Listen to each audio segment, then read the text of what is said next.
وكفى بالله شهيدا أشهد أن لا إله إلا الله وحده لا شريك له إقرارا به وتوحيدا وأشهد أن محمدا عبده ورسوله أرسله الله بشيرا ونذيرا صلوات الله وسلامه عليه وعلى آله وصحبه وسلم تسليما مزيدا أما بعد Ma'asyiral ikhwah wal akhwat, kaum muslimin dan muslimat, bapak-bapak, ibu-ibu, orang tua kami yang kami hormati dan kami muliakan, serta anak-anakku yang dan dimuliakan oleh Allah Subhanahu wa taala.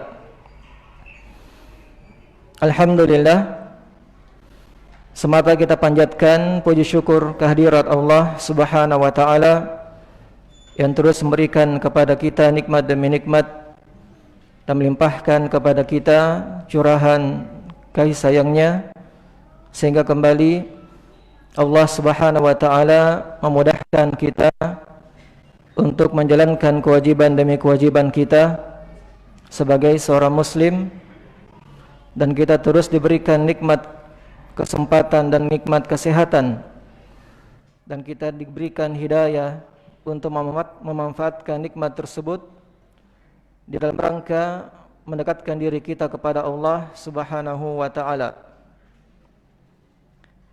Kembali pada malam hari ini kita lanjutkan kajian kita di dalam mempelajari Ad-Durusul Muhimmah li'ammatil ummah, pelajaran-pelajaran yang penting untuk segenap umat, karya Fadilatul Syekh Abdul Aziz bin Abdullah bin Baz rahimahullahu ta'ala. Dan kita masih dalam pelajaran yang pertama dalam makna-makna surah-surah pendek, dan kita baru saja menyelesaikan suratul Asr. Dalam suratul Asr terdapat penjelasan kepada kita sekalian akan sebab-sebab keberuntungan yang dijelaskan di dalam ayat tersebut. Hendak siapa bisa berikan sebab-sebab keberuntungan tanpa melihat catatannya? Karena kita semua sudah hafalkan suratul Asr, maka langsung tergambar apa yang disebutkan dalam ayat tersebut dari sebab-sebab keberuntungan. Siapa yang sebutkan? Beriman, beramal soleh, berwasiat dalam kebenaran. Saling berwasiat dalam kebenaran bermakna saling mengajak di dalam kebenaran, saling menegakkan amar ma'ruf nahi munkar. Kemudian saling berwasiat dalam kesabaran. 6. Kemudian apa perkataan Imam Asy-Syafi'i terkait suratul Asr?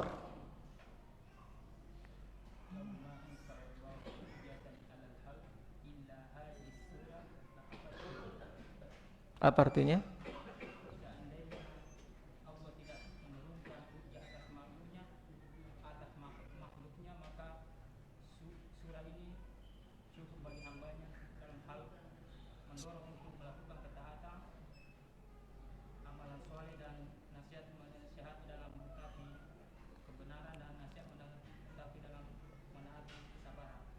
Seandainya Allah tidak menurunkan hujjah kepada makhluknya selain surah ini, yakni suratul Asr, maka sudah cukup. Taib.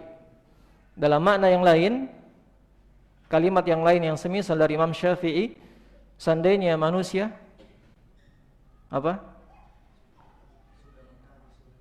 mengkaji, mentadaburi, ya, memahami kandungan-kandungannya dan dia beramal di atasnya, maka mencukupi bagi mereka. 6. Ini menunjukkan akan pentingnya kita mentadaburi, memahami kandungan suratul Asr, karena dalamnya terdapat poin-poin sebab-sebab seorang hamba beruntung di dunia dan di akhirat. Kalau perkataan Imam Ibnu Qayyim menjelaskan kepada kita akan kesempurnaan hamba dari dua sisi. Kesempurnaan hamba dari dua sisi disebutkan dari kandungan suratul Asr. Dari 4 perkara tadi, iman, amal saleh, kemudian berwasiat dalam kebenaran, berdakwah dan bersabar. Padanya ada dua sisi kesempurnaan hamba.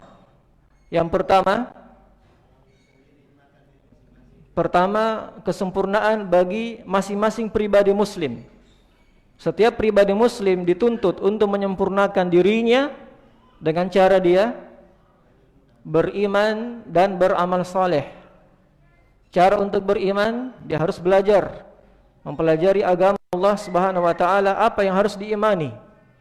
Kemudian setelah itu dia beramal saleh, membuktikan keimanannya. Dari berilmu tersebut dia harus beramal di atas ilmunya. Maka dua pertama, illal ladzina amanu wa amilus solihat, ini untuk menyempurnakan diri kita masing-masing. Semua kita dituntut. Kemudian sisi yang kedua, kesempurnaan terhadap orang lain. Setelah kita menyempurnakan masing-masing pribadi kita, maka kita pula dituntut untuk menyempurnakan orang lain dengan cara saling berwasiat dalam kebenaran, saling mengingatkan, menasihati, menegakkan amar ma'ruf nahi mungkar, dan saling berwasiat dalam perkara kesabaran. Maka dengan tegaknya wasiat, mewasiatkan, nasihat, menasihati di antara manusia dalam kebenaran dan kesabaran, maka akan sempurna orang lain. Sehingga dia tidak membatasi kebaikan pada dirinya saja. Dia tidak mencaplok surga untuk dirinya saja. Dia tidak ingin hanya dirinya saja yang ingin mendapatkan rahmat Allah, yang lainnya dia tidak pedulikan, yang lainnya biarlah sesat. Jangan. Hendaklah seorang muslim memiliki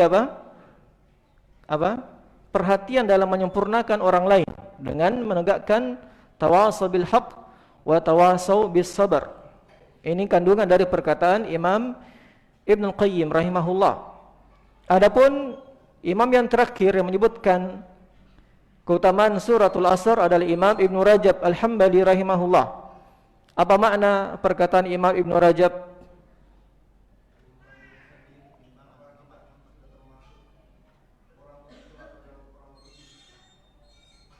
Gimana? Menimbang. Menjadikan suratul Asr sebagai timbangan, mizan antara setiap pribadi muslim, menimbang dirinya terhadap amalan-amalannya, bagaimana kedudukan amalannya dengan suratul Asr tersebut. Dia menimbang apakah dia sudah masuk dalam golongan orang yang beriman, beramal saleh, bertawasau bil haq, bertawasau bis sabar. Dia menimbang dengan suratul Asr tersebut. Dengan situlah dia akan tahu, menimbang, dia akan tahu mana kerugiannya dan mana keberuntungannya. Sebagaimana timbangan, dia menimbang mana rugi, mana untung. Maka seorang muslim menimbang rugi dirinya dia, untung tidaknya dia timbang. Saya rugi atau beruntung di dunia, timbang diri anda dengan suratul Asr. Maka dia menjadi timbangan untuk memperoleh keberuntungan bagi seorang muslim. Iya. Allah musta'an, ini menunjukkan kepada kita agar pentingnya kita memahami dan berusaha memohon pertolongan kepada Allah untuk mempraktekkan, mengamalkan apa yang dikandung dari suratul Asr tersebut. Iya. Sekarang kita masuk kepada surah berikutnya, surah Al-Humazah. A'udzu billahi minasyaitonir rajim. Bismillahirrahmanirrahim. Wailul likulli humazatil lumazah. Allah Subhanahu wa taala mengawali firman-Nya dalam surah Al-Humazah dengan menyebutkan ancaman. Ancaman wailun. Wailun bermakna kerugian dan kebinasaan.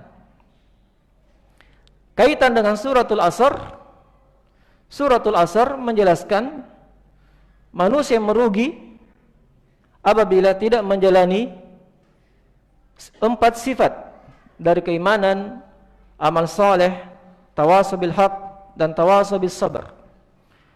Adapun pada surah Al-Humazah, di sini ada sifat manusia yang disebutkan oleh Allah dengan sifat kerugian dan kebinasaan. Wailul likulli humazatil lumazah. Sungguh merugi, binasa setiap orang-orang yang melakukan humazah dan lumazah. Akan disebutkan nanti penjelasannya. Jadi kalimat wail menunjukkan kalimat kecelakaan dan kebinasaan. Waqila, sebagian juga menafsirkan wailun adalah wadin fi jahannam, adalah nama lembah di jahannam, salah satu nama lembah di neraka jahannam. Iya, ini menurut penafsiran sebagian ulama menafsirkan wail dengan lembah neraka jahannam. Walaupun yang lebih kuat, yang lebih umum dari makna wailun adalah apa yang disebutkan yang pertama tadi, bermakna khusran, kerugian, wahalak, dan kebinasaan. Khusran, kerugian, wahalakun, dan kebinasaan. Itu makna wailun. Iya.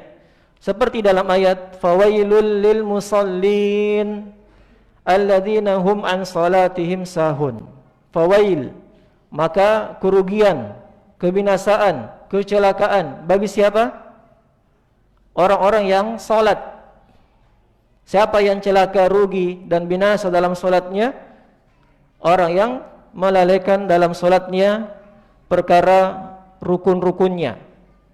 Sahun, lalai dari rukun-rukunnya, lalai dari misalkan tumakninanya. Kemudian makna yang lain dia melalaikan dari makna waktu yang tepat dia menegakkannya. Orang yang mengakhirkan waktu solatnya hingga mau selesai, itu adalah orang-orang yang dikatakan sahun dari waktu solatnya. Itu yang dikatakan mendapatkan wail, kebinasaan bagi orang yang solat, yang lalai dari solatnya. Adapun di sini kebinasaan, kerugian bagi siapa? Humazah dan lumazah. Apa makna humazah dan lumazah? Kalimat ini adalah pensifatan bagi golongan manusia. Humazah ini sifat golongan manusia. Begitu pula lumazah yang mereka melakukan perbuatan mencela dan menghina pada kehormatan manusia. Kehormatan orang lain dia cela. Iya. Dia mencerca, kemudian menyebutkan kejelekan-kejelekan pada orang lain. Maka itu adalah sifat yang disebutkan dalam ayat bermakna humazah dan lumazah. Apa perbedaannya humazah dengan lumazah? Kata Syekh Abdul Razak hafizahullah taala di sini, wal hamzu bil qaul. Adapun al hamz, humazah, orang yang mencela, mencerca, memaki dengan qaul, dengan cara dia mengucapkan kalimat-kalimat, dengan perkataan-perkataan. Itu makna humazah. Iya. Wal lamzu, adapun lumazah, al-lamz adalah bil fi'li wal isyarah. Orang yang mencela, mencaci, mencaci maki, mencerca dengan cara perbuatan. Dengan perbuatan atau dengan isyarat. Isyarat dari anggota badannya dia mencela manusia. Iya. Ini menurut Syekh Abdul Razak. Namun yang kebanyakan dari ahli tafsir setelah kami murojaah sebaliknya. Apa yang disebutkan Syekh Abdul Razak ini terbalik. Menurut Imam Ibnu Katsir, Syekh Abdul Rahman bin Nasr As-Sa'di, Imam Al-Baghawi bahkan menukil perkataan Sufyan Al-Thawri adalah kebalikan. Bahwasanya yang benarnya al-hamz celaan dengan perbuatan dan isyarat. Itu bermakna humazah. Orang-orang yang mencela manusia dengan perbuatan dan isyarat. Perbuatan anggota badan atau isyarat. Iya. Adapun al-lamaz, lumazah adalah orang-orang yang mencela, mencaci maki dengan cara perbuatan, dengan mengucapkan kalimat-kalimat, dengan perbuatan lisan. Kalau lumazah. Ya. Dalam bahasa Arab semua bermakna celaan. Al-hamz wal-lamz, dan ada satu lagi al-ghamz. Jadi semuanya berakhiran mim dan zai. Huruf mim dan zai. Pertama, humazah. Ini orang yang mencela dengan apa? Perbuatan dan isyarat. Hamz dengan ha, mim, zai. Kemudian dengan lam, lamaz. Lam, mim, zai. Lumazah. Orang yang mencela dengan apa? Dengan perkataan. Semisal dalam ayat surah Al-Hujurat, wala talmizu anfusakum, wala talmizu. Jangan kalian mencela diri-diri kalian. Iya. Ini makna lamaz. Kemudian yang satunya lagi ghamz. Ghain, mim, zai. Ghain, huruf ghain, mim, zai. Ghamz. Ghamz ini juga bermakna celaan, cacian kepada orang lain yang kebanyakannya dari isyarat-isyarat mata. Kedipan-kedipan mata mengisyaratkan celaan kepada orang lain. Semisal dalam ayat dalam surah Al-Mutaffifin ayat 30, wa idza marru bihim yataghamazun. Ya, apabila orang-orang beriman melewati orang-orang kafir yang sedang duduk, atau sebaliknya orang-orang kafir yang melewati orang-orang beriman, maka mereka mencela orang-orang beriman dengan cara yataghamazun. Mereka mengedip-edipkan matanya, kedipan-kedipan yang maknanya celaan, cercaan kepada orang lain. Iya.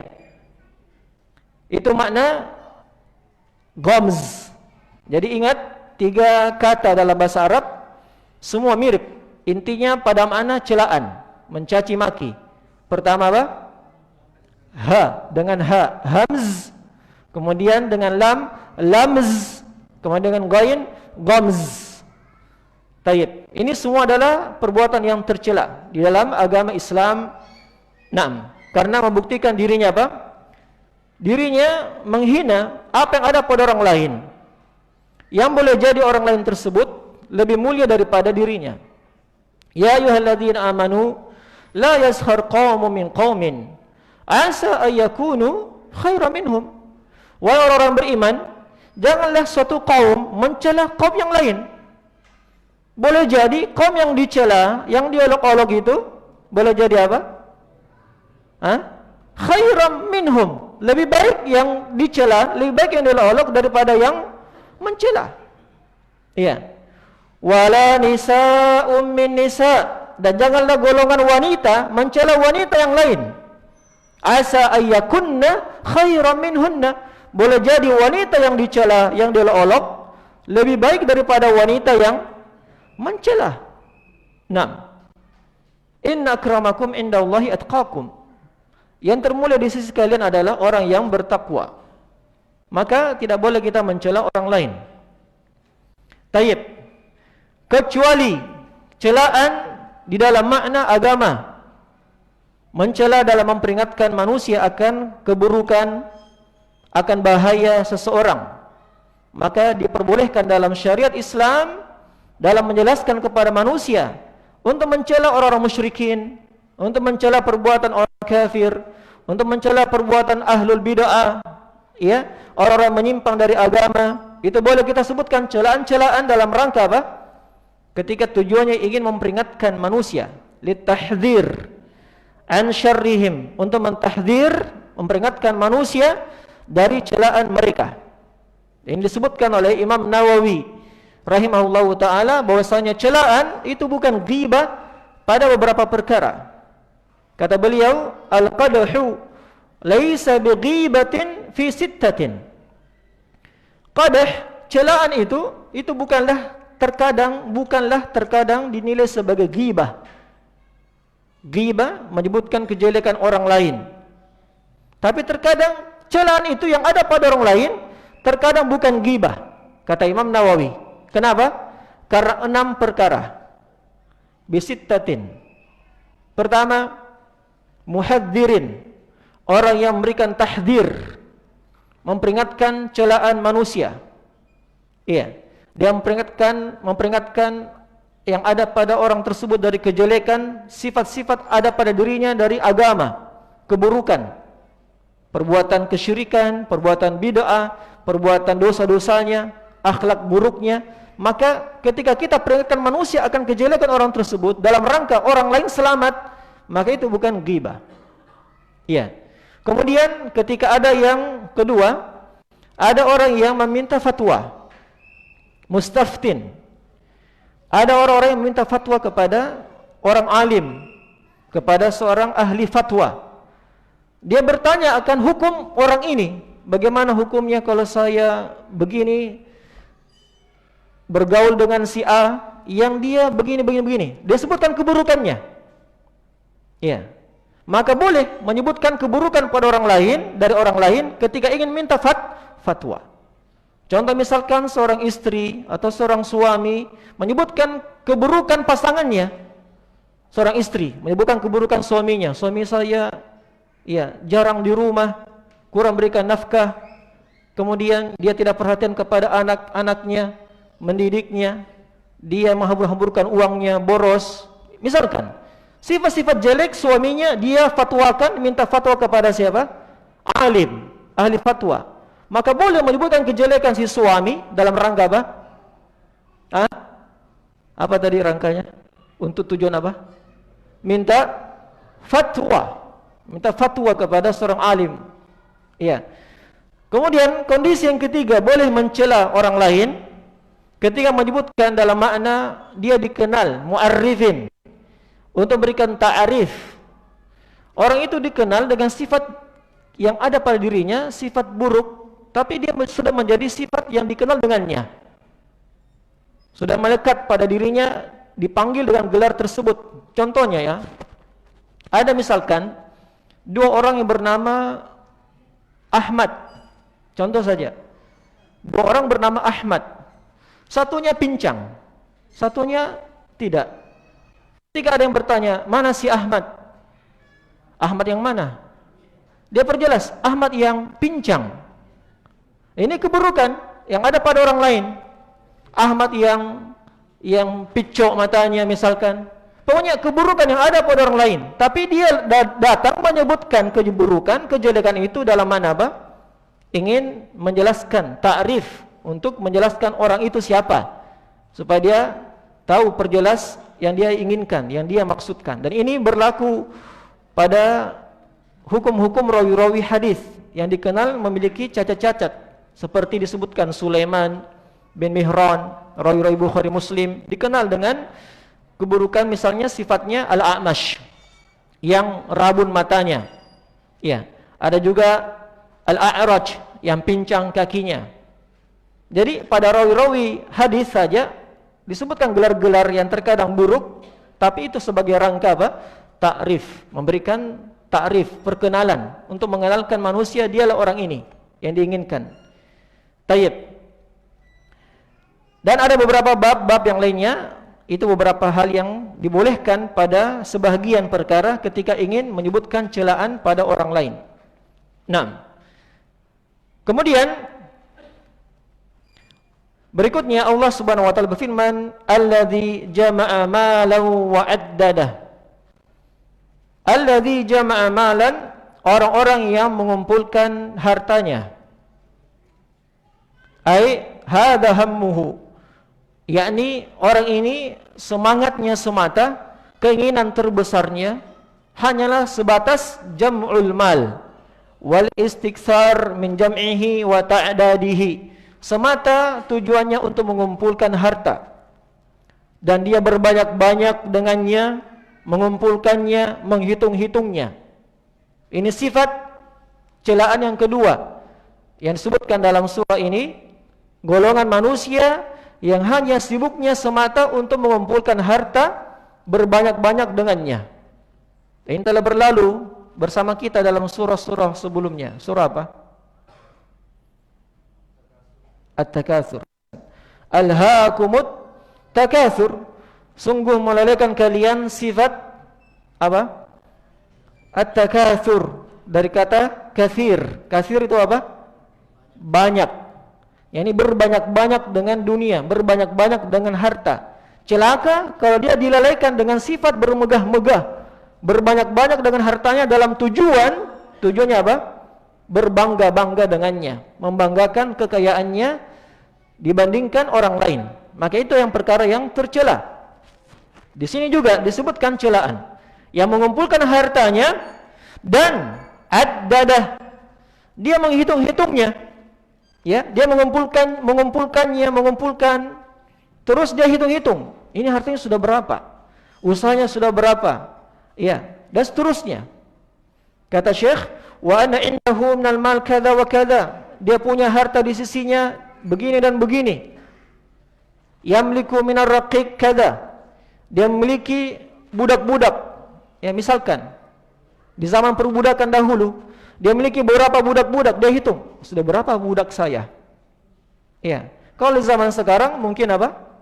Sudah berapa karyawan saya? Sudah berapa bawahan saya? Misalkan, dia berbangga dengannya. Wa yamliku minal mawashi kada. Dia memiliki beberapa hewan-hewan ternak, piaraan. Yang dengannya juga dia berbangga. Mawashi, binatang-binatang yang bisa dijadikan ternak. Sapi, unta, ya, kambing. Kalau di zaman sekarang walet juga masuk. Ya, bebek. Dan semua perkara yang dengannya dia mengumpulkan harta dengan memelihara hewan ternak, dia pelihara dalam rangka mengumpulkan harta darinya, ya, dan berbangga-bangga dengannya. Ya, berbanyak-banyak dengannya. Wa yamliku minal masakin. Kata Syekh selanjutnya, dia memiliki beberapa masakin. Masakin yakni tempat-tempat tinggal, perumahan, rumah, tempat tinggal. Dia memiliki beberapa unit rumah. Ya, mungkin ada sebagian di kota di sini, di kota sana, dia punya tempat tinggal. 6. Wa yamliku minal mazari', dan dia memiliki beberapa perkebunan, persawahan, mazari', yang dia bersawah, berladang, berkebun. Muaddidan, terus untuk tujuan apa? Kata Syekh Abdul Razak, perkara ini menjadi celaan, kerugian dan kebinasaan ketika niatnya muaddidan wa mutafakhiran wa mutabahiyan wa muta'aliyan 'alan nas bil amwal allati indahu. Ketika tujuannya tadi dia menghitung-hitung nikmat tadi, harta-harta tersebut dalam rangka mutafakhiran, untuk berbangga dengannya. Tafakhur, mutabahiyan, dengannya dia meninggikan dirinya, membanggakan dirinya, bersombong dengannya. Muta'aliyan, ta'ali yakni meninggikan dirinya di atas manusia. Bil amwal allati indahu, dengan harta-harta yang ada di sisinya. 6. Jadi tujuan orang ini, lanjutan dari ayat menjelaskan sifat keburukannya adalah wa'ad-dadah. Itu dia. Adapun kalau dia mengumpulkan harta dalam rangka dia menginginkan kebaikan, bukan wa'ad-dadah, bukan tujuannya untuk memperbanyak, berbangga-bangga, bermegah-megah, tapi dia mengumpulkan harta dalam rangka apa? Untuk beribadah kepada Allah Subhanahu wa taala. Karena dia punya kewajiban untuk menginfakkan nafkah kepada anak istrinya. Iya. Apakah terlarang, tercela ketika seorang bekerja mengumpulkan hartanya untuk memberikan nafkah kepada anak istrinya? Tidak. Kemudian untuk beribadah kepada Allah Subhanahu wa taala, dia kumpulkan hartanya untuk meniatkan dia bisa berangkat ke tanah suci. Pasti dia akan kumpulkan. Tidak akan mungkin bisa berangkat kalau tidak terkumpul. Ya tidak. Harus dia kumpulkan. Tapi tujuannya apa? Bukan berbangga dengan banyaknya harta ini, tapi dia niatkan untuk bisa beribadah kelak, untuk dirinya keluarganya, untuk orang tuanya, apa saja dari perkara ibadah. Iya. Atau fi sabilillah, untuk di jalan Allah Subhanahu wa taala. Yang jelasnya tujuan tadi dia menginginkan mengumpulkan harta, itu lanjutan ayatnya. Wa addadah. Yang dengannya dia menghitung-hitungnya untuk berbangga dengannya. Tayyib. Kemudian sifat yang lainnya yang terdapat pada ayat selanjutnya, yahsabu anna malahu akhladah. Yahsabu, dia menyangka, ya, menyangka dengan sangkaan yang batil tentunya, anna malahu akhladah, bahwasanya harta tersebut yang dikumpulkan akan membuat dirinya kekal. Iya.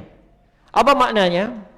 Kata Syekh Abdul Razzaq hafizahullah, yadhunnu man hadha sya'nuhu wa hadhihi sifatuhu anna hadzal mal alladhi yajma'uhu wa yatakathar bihi wa yatafakhar bihi yakunu sababan li khuludihi wa baqaihi fi hadhihi dunya.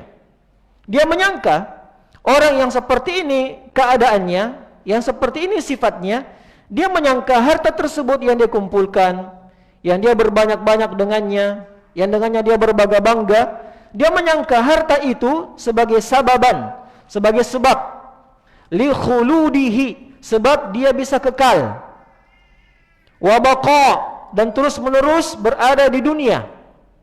Ini tentunya apa? Sangkaan yang batil. Sebab tidak mungkin seorang itu kekal selama-lamanya hidup di dunia. Dia akan meninggal dunia, dan dia akan meninggalkan semua harta yang dia kumpulkan, A sampai Z. Iya, apapun semua harta yang berada pada dirinya, perbudakan, peternakan, persawahan, perumahan, perbisnisan, perdagangan, ketika dia dirinya tahu akan mati, masuk ke dalam tanah, maka tidak ada dari hartanya satu pun yang ikut bersamanya kecuali 3 lembar kain. Itu saja hartanya. 3 lembar kain yang ikut bersamanya, itu saja. Iya. Adapun ini menyangka dirinya kekal, maka ini tercela. Dia bisa hidup selama-lamanya. Dia tidak menyangka adanya kematian, atau dia tidak menyangka adanya hari kebangkitan. Tentu ini adalah sifatnya orang-orang kafir yang mengumpulkan hartanya semata untuk hidup di dunia. Ini sifat siapa? Orang kafir. Iya. Yahsabu anna malahu akhladah. Dia menyangka dirinya harta tersebut bisa membuatnya kekal. 6. Kemudian Allah Subhanahu wa taala membantah sangkaan tersebut dengan firman-Nya, kalla. Nah, kalla ini adalah kalimat untuk menafikan, untuk membantah pernyataan sebelumnya, di mana orang-orang kafir tersebut menyangka hartanya bisa membuat dirinya kekal di dunia. Maka Allah bantah, laisa al-amru kama dhanna wala kama yahsabu. Kata Syekh, tidaklah perkara tersebut sebagaimana yang dia sangka.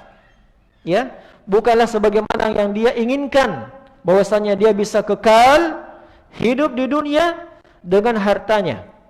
6. Namun sebaliknya, Allah menyebutkan selanjutnya, kalla la yumbadanna fil hutamah.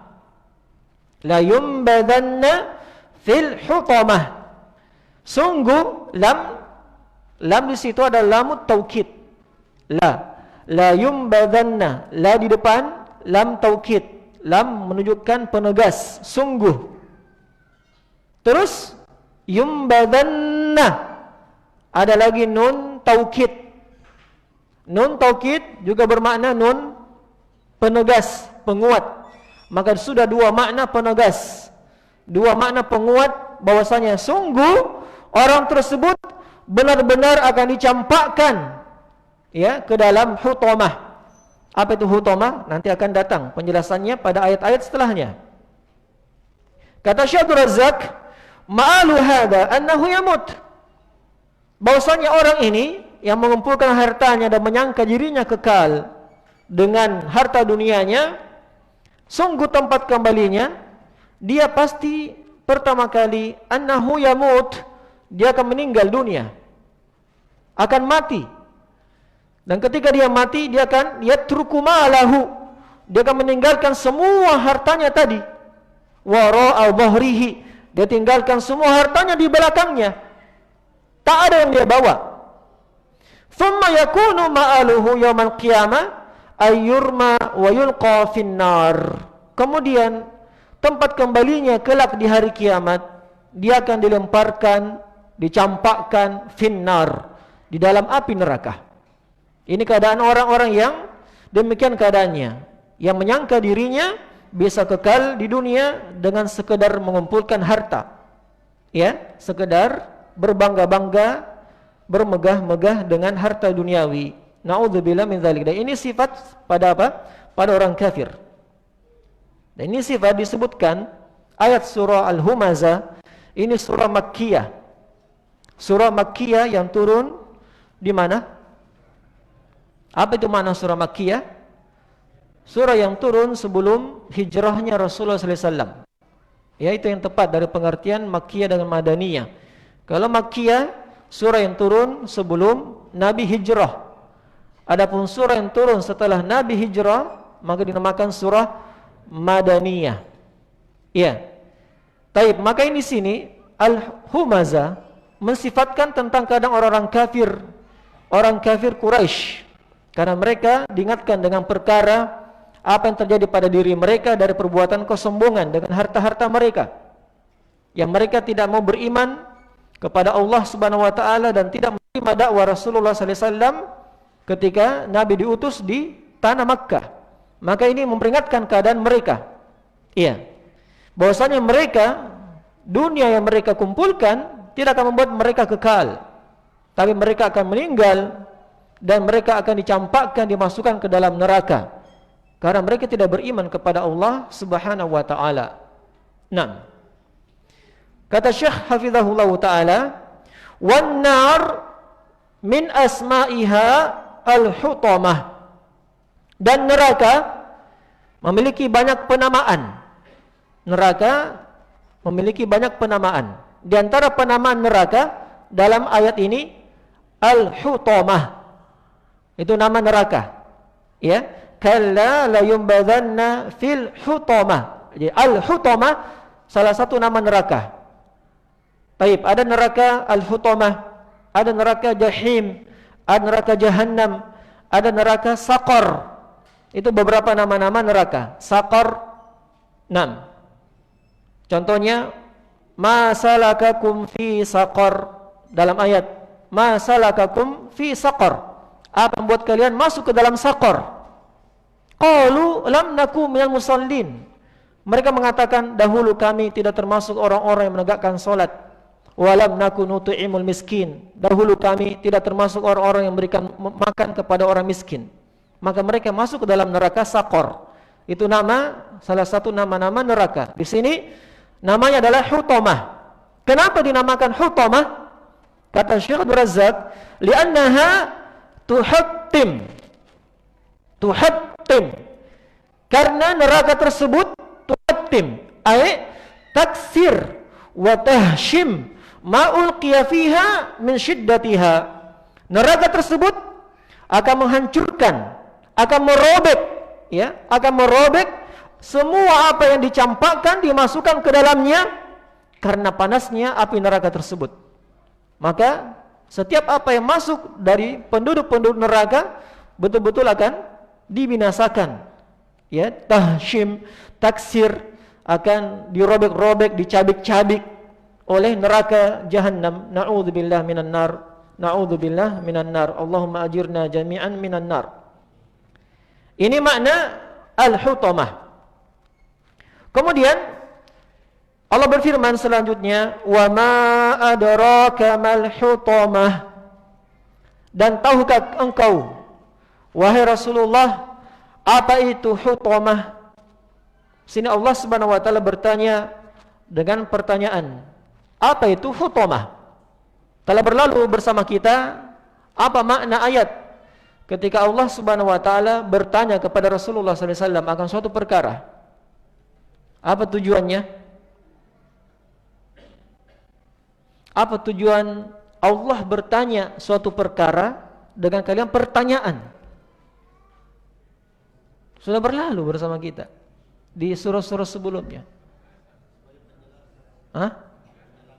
Sebagai penegas untuk membesarkan perkara itu, ya, lita'zim, untuk mengagungkan perkara tersebut.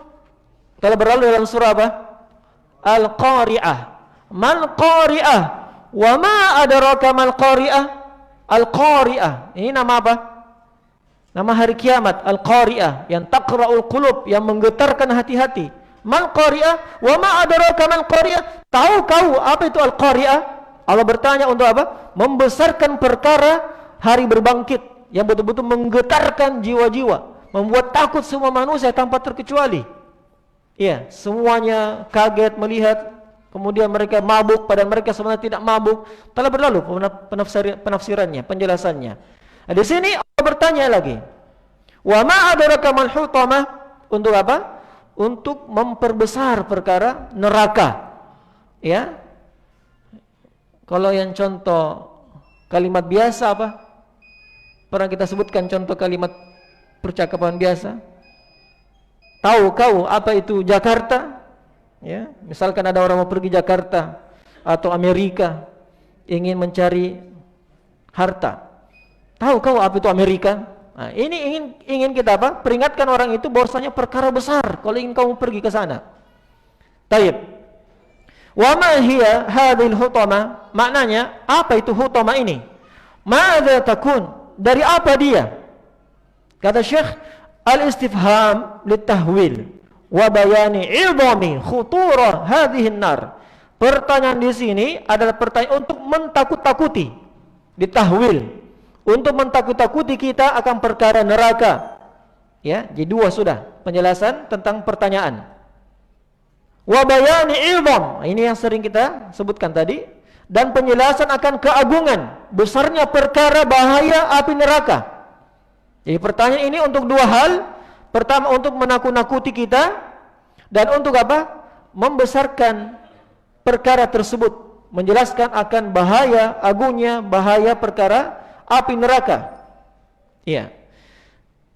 Kemudian Allah berfirman, narullahil muqadah. Al-hutama, di sini penjelasan ayat dengan ayat. Ada ayat dijelaskan dengan ayat setelahnya. Al-hutama adalah narullah, adalah nerakanya Allah Subhanahu wa taala. Al-muqadah, yang dinyalakan. Ai al-musa'arah, yang betul dinyalakan, dipanaskan. 6. Wa bisyiddatil iqad, dan betul-betul dia dibakar, dinyalakan. Wa yazadu harruha, sehingga bertambah panasnya. Jadi dia sudah api, dipanaskan lagi, dibakar lagi. Ya, itu sudah apa? Menunjukkan betul-betul panasnya api neraka. Dan telah berlalu bersama kita tentang perbandingan api dunia dengan api neraka.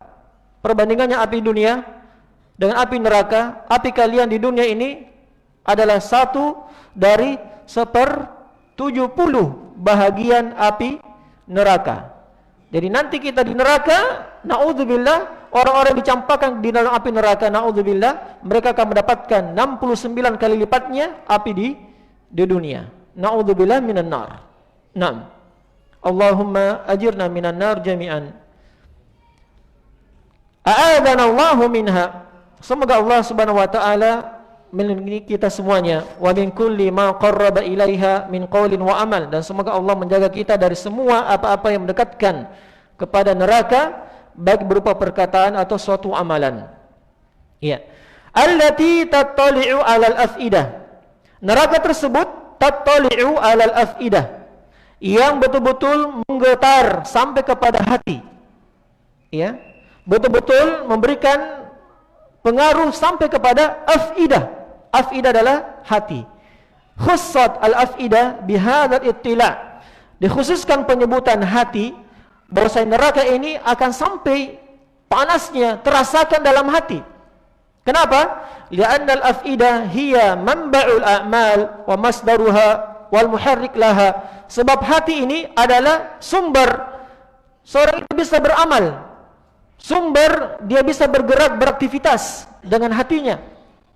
Maka ketika orang-orang kafir dia tidak menerima dakwah Rasulullah, dia tidak beriman kepada Allah Subhanahu wa taala karena hati yang kotor, ya, hati yang tertutupi dari kebenaran, melihat kebenaran, maka hatinya pun yang menjadi sebab dia kufur akan merasakan panasnya api neraka. Sampai seperti itu, ya. Jadi panasnya itu kalau kita di dunia, panasnya dirasakan di mana? Ya di luar, di kulit. Tapi api neraka sampai dalam hati mereka pun merasakan panasnya neraka itu. Karena apa? Karena sumber mereka kufur, mereka tidak mau sujud, beribadah, hati yang kotor, maka hati pun mereka disiksa. Terasakan, tattali'u 'alal af'idah, sampai panasnya ke hati-hati mereka. Na'udzubillah. Nah, kemudian innaha 'alaihim mu'sadah. Sungguh api neraka tersebut terhadap mereka betul-betul mengelilingi mereka, ya, mengepung mereka, mengunci mereka dengan tertutup rapat-rapat. Mughlaqah muhkamatul ghlaq, kata Syekh Razak, mereka betul-betul tertutup, terkunci dalam api neraka, terkurung dengan rapat. Fi amadi mumaddadah, mereka terkurung, tertutup dengan rapat-rapat dalam api neraka. Fi amadin mumaddadah, tertutup dengan tiang-tiang. Ala babi jahannam, tiang-tiang berada di pintu-pintu neraka jahannam. Syuddat alaihim bihal abwab, yang ditutup kepada mereka pintu-pintu tersebut dan tidak bisa mereka keluar darinya. Fala khuruja lahum minha, dan mereka tidak bisa keluar dari api neraka. Na'udzubillah. Ini menunjukkan akan balasan terhadap orang kafir yang mereka memiliki sifat apa tadi?